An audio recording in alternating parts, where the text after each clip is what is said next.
Welcome to this episode of the Inspirational Creatives Podcast, episode 298, brought to you by the Inspirational Creatives app, which you can now find on your favourite smartphone app store. To celebrate 6 years of this podcast, you can download the Inspirational Creatives app to access all of my content, every single episode since this podcast began in 2014, and for free. To take your live creativity and profession to the next level, connect directly with me and my content by searching for the Inspirational Creatives app on your favourite smartphone app store. Welcome to Inspirational Creatives. I'm your host, Rob Lawrence. Join me every Friday as I chat with successful artists, producers, and creative entrepreneurs who share powerful stories and strategies. They can help you to create the life that you want. Listen each week as these inspirational creatives show you how to take your creativity to the next level. You'll learn how to create a sustainable business that inspires others and gives you the financial freedom and lifestyle that you want. Thanks for listening. Make sure you sign up at inspirationalcreatives.com to get free exclusive bonus material. And now, on with the show. Rob here, and welcome to this short action episode, the final short action episode for 2021. Now, if you choose to listen to only one short action episode this year, I highly recommend that this is the one that you indulge in. What I'm about to share with you will change your life and business if you listen very carefully to the wisdom that I'm going to share with you today. Back in episode 297, we did something new for this series and podcast for the first time. For once, I was not the host of this show, and I can tell you, from a personal point of view, that was so exciting for so many reasons. My wife, Sandra, kindly took the mic. In fact, she recorded an interview live on Facebook that I thought was so good and fit so nicely with the theme and spirit of this series that I wanted to share it with you. She interviewed two fabulous artists and creative business owners, Kira McCoy and Ilysa Ginsberg, and their wisdom absolutely shines through in episode 297. So I urge you to listen to the full interview if you haven't yet had the chance to do so. But today we're going to cut to the chase, and I'm going to offer you some of their gold. I believe that what Kira and Ilysa are going to share with you in the next few minutes will change the trajectory of your success in life and business as an artist and as a creative being if you apply what they share with you. Now this year, this extraordinary year, 2020, I have heard more and more people asking how they can take their work, the work that they do as an artist, as creative people, online. There's no doubt about it that during the pandemic this year, lockdown and isolation have absolutely catalysed a number of things. On the one hand, I think many of us are consciously re-evaluating what our life purpose and mission is in our work, and we're reminding ourselves what and who we care about. And on the other hand, with the circumstances globally as they are, things that have been going digital have been going more digital, and many offline businesses have been going digital for the first time. So how do you create a successful business as an artist or as a creative person, whether your business is online or offline? Well, in episode 297, my wife Sandra asked Kira and Ilysa this question. Have you found, both being very creative and, you're excelling in the creative industry, have you found you've had a lot of support at being artists? Because I know certainly in the UK, there's not really a focus on the creative arts in schools and, within the youth. And it's very much seen as a kind of like a side thing, a hobby. Like it's not something you make money out of. It's just, yeah. The internet has changed a lot for everybody. I think that's really where things started changing once the internet, and you can make money doing anything at this point. I really believe that. So for me, that's where I saw the change once the internet arrived. So here's Ilysa, a lifelong artist embracing the internet when the internet arrived. What was fascinating to me about Ilysa's story in episode 297 is that it was clear to me that this internet thing wasn't something that Ilysa wasn't interested in as an artist. She didn't even see it as a threat. It was actually, in her eyes, an opportunity. One of the challenges that I see many artists and even podcasters face today is that they often spend a lot of their time seeking a sponsor or someone to support their idea, when the idea is still very young and they're still at the stage of beginning to form that idea and put it out into the world. As Ilysa and Kira imply, this is an easy mistake to make. I think that as an entrepreneur with ideas, you have to back yourself first. Like we decided we had this idea and we were going to run with it. and we were just going to do it. For Ilysa and Kira, they had an idea, a desire, a passion that they believed in so much that no matter what, they were going to pursue it.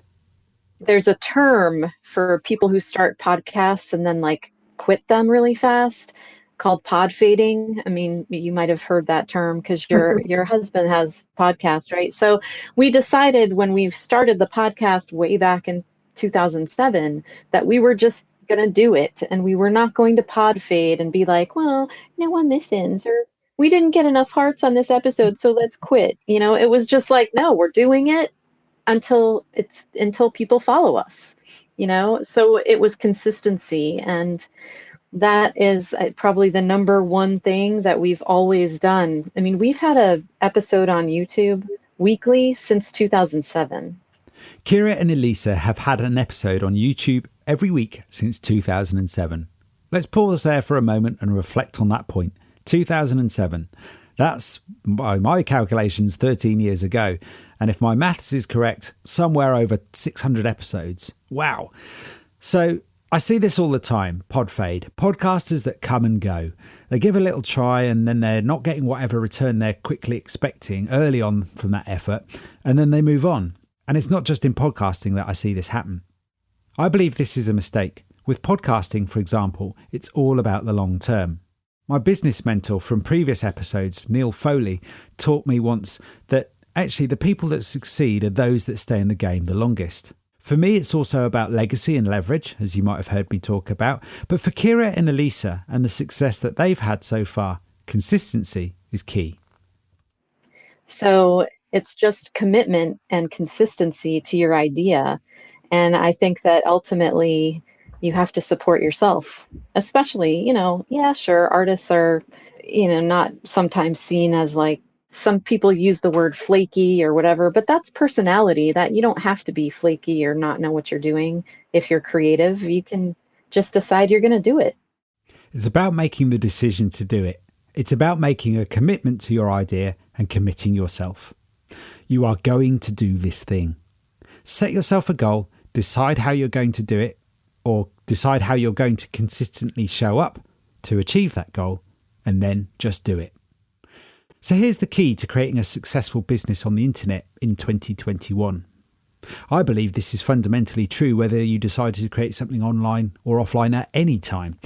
You need to make the commitment and you need to be consistent.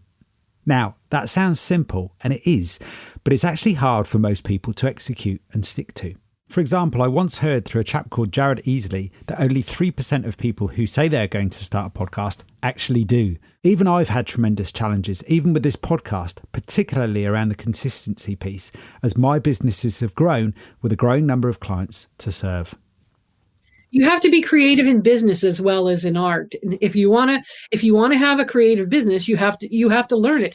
And it's not something that automatically normally. I mean, my father had given me a lot of tips in the past from something he had done, but we've read books, we've taken classes, we've gone to seminars, we've done everything, because we have a thirst for learning new things because we want to see it grow and we want to get out to more people so they can enjoy our shows or what we have to offer. So you can't stop learning. You have to keep learning and you have to stick with it. That's the thing.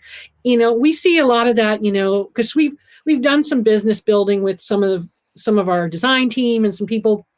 And mostly fear is what holds everybody back. They're just afraid. And, if you don't try it, you'll never succeed. If you don't do it, you will never succeed. It's just the way it is. If you want to succeed in business as an artist, as Ilysa suggests, you have to be creative in business too. As Ilysa reminds us, fear is often what holds us back. And if you don't try, you definitely won't succeed. I believe this is true in business and in life. We have to be creative. Ilysa also reminds us that if you want a successful life and business, you can't stop learning. In fact, out of the 48 available hours I had this weekend, I spent 24 with my family and 24 learning more about creative thinking, mindset and business. And like Ilysa and Kira, I love what I do, and I believe you can create that kind of life for you too. Mostly I love what I do and it's not like work. So that's That's the difference between doing something that you're passionate about, for sure. And consistency is key. Like Kira said, you have to stay consistent. You have to just show up. You have to show up. You have to build a community and go from there, really. Ilysa reminds me of the quote from the wonderful book The Prophet, which says, "Work is love made visible." For Ilysa, she loves her work so much that it doesn't feel like work. That doesn't mean it's not challenging. That doesn't mean she's not often out of her comfort zone or in her element learning about something new. But she loves what she does. And for her, I believe that is a successful life and business. In fact, one of the things I loved about what Kira and Ilysa had to say in episode 297 is how much they enjoy seeing the joy of the people that they serve through their community. So quick recap. If you have an idea that you believe is right for you, and by the way, I believe the very fact that you have an idea means that it is right for you. If you have the desire and an urge to grow and develop that idea into something, to see where it goes, then I believe you'll have an exciting journey, a successful journey ahead of you. It's about making the commitment and then showing up with consistency. I hope you enjoyed this short action episode today, and I'd love to hear how you get on applying the wisdom that Kira and Ilysa have kindly shared with you today in this short action episode. Let me know how you get on. Send me an email at rob@inspirationalcreatives.com. And if you want to check out everything that Kira and Ilysa do, head on over to createalong.com. That's createalong.com. And why not listen to the full-length interview interviewed by my wife Sandra when you're next out on a walk or taking a bath or putting your feet up? You can find it on inspirationalcreatives.com. Just go and have a look for episode 297, and I'll chat to you soon. Thanks for listening. Nothing beats the stories and advice of an expert to help you raise your creative game. I would love to know what you thought about today's episode, so don't forget to subscribe in iTunes where you can rate and review the show. If you like this episode, I invite you to share it on Facebook or Twitter with the one person you know who will benefit from the wisdom shared here today. You can find the show notes on inspirationalcreatives.com/podcast. If you have a burning question or a great idea for a guest, head on over to inspirationalcreatives.com/contact, where you can connect with me there.